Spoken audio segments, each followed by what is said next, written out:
ઓમ નમો ભગવતે વાસુદેવાય। મિત્રો, આશા છે કે તમે બધા નવરાત્રિની પૂજા સારી રીતે કરી રહ્યા છો। નવરાત્રિનો પ્રારંભ ચૈત્ર મહિનાના શુક્લ પક્ષની પ્રતિપદા તિથિથી થાય છે અને તેનું સમાપન ચૈત્ર મહિનાના શુક્લ પક્ષની 9મી તિથિએ થાય છે।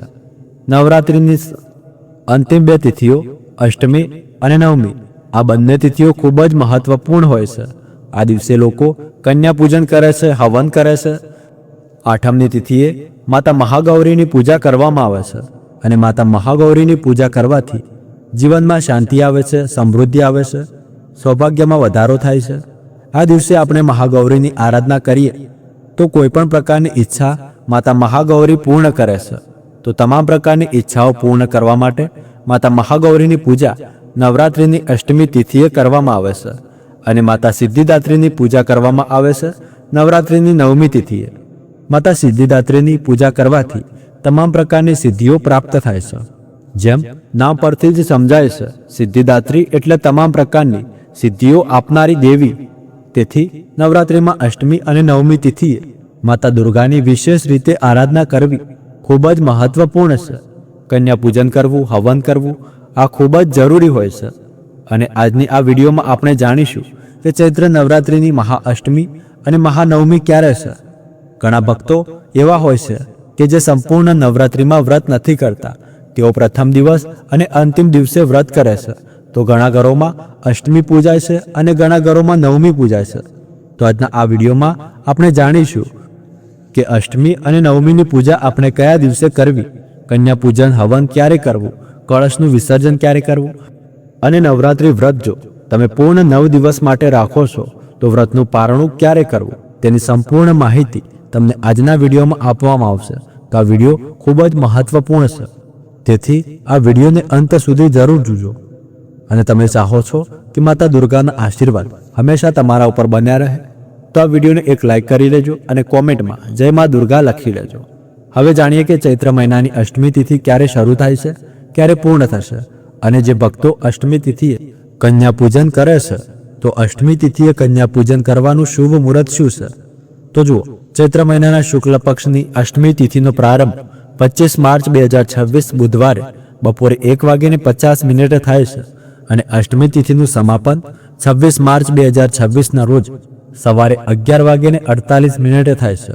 તેથી સૂર્યોદય કાળની તિથિ મુજબ દુર્ગા અષ્ટમી 26 માર્ચ 2026 ગુરુવારે ઉજવવામાં આવશે।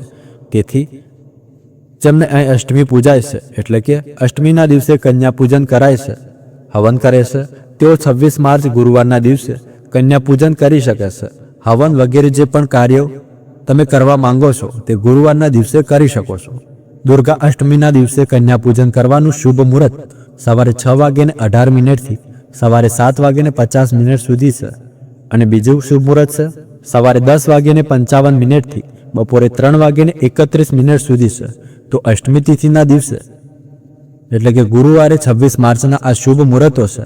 હકીકતમાં અષ્ટમી અને નવમી આ બે એવી શુભ તિથિઓ છે કે તમે આખા દિવસે કોઈ પણ સમયે કન્યા પૂજન હવન વગેરે કરી શકો છો। ફક્ત તમારે રાહુકાળનું ધ્યાન રાખવાનું છે અને 26 માર્ચ રાહુકાળનો સમય બપોરે 2:03 થી સાંજે 3:34 સુધી છે। તો આ સમયમાં તમારે કોઈ પણ શુભ કાર્ય શરૂ ન કરવું જોઈએ, પરંતુ જો તમે પહેલેથી કરતા આવ્યા છો તો ચોક્કસ કરી શકો છો। અને હવે જાણીએ કે જો તમારે ત્યાં નવમી પૂજવામાં આવે છે તો તમે કયા દિવસે નવમીનું પૂજન કરવાનું છે। તો જુઓ, દુર્ગા અષ્ટમી 26 માર્ચે છે અને મહાનવમી 27 માર્ચ 2026 શુક્રવારના દિવસે છે। નવમી તિથિનો પ્રારંભ 26 માર્ચ 2026ના રોજ સવારે 11:48 થાય છે અને નવમી તિથિનું સમાપન 27 માર્ચ 2026 શુક્રવારના દિવસે સવારે 10:07 થાય છે। નવરાત્રિમાં સૂર્યોદય કાળની તિથિઓ જ માન્ય હોય છે અને સૂર્યોદય કાળની 9મી તિથિ 27 માર્ચ 2026 શુક્રવારના દિવસે છે। તેથી 27 માર્ચ માતા સિદ્ધિદાત્રીની પૂજા કરવામાં આવશે।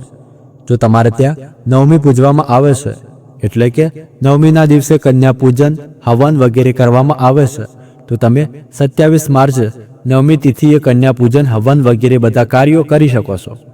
27 માર્ચે સર્વાર્થ સિદ્ધિ યોગ છે અને રવિ યોગ પણ છે, જે ખૂબ જ શુભ માનવામાં આવે છે। અને આ આખા દિવસને ખૂબ જ શુભ બનાવશે. તો સર્વાર્થ સિદ્ધિ યોગ ક્યારથી ક્યાર સુધી રહેશે તો જુઓ, સવારે 6:17 થી બપોરે 3:24 સુધી આ સમય સર્વાર્થ સિદ્ધિ યોગનો છે. આ સમયમાં આપણે જે પણ શુભ કાર્ય કરીએ તેનું ફળ આપણને ખૂબ જ વધારે મળે છે.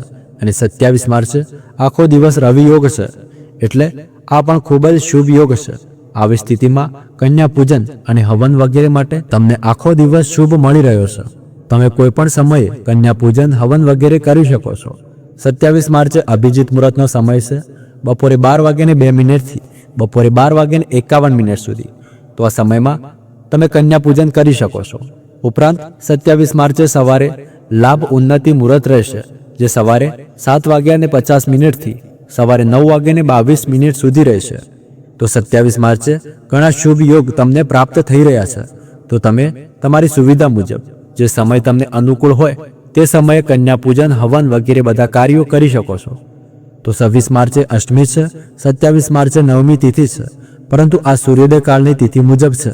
હકીકતમાં 26 તારીખે અષ્ટમી અને નવમી બંને તિથિઓ તમને પ્રાપ્ત થઈ રહી છે.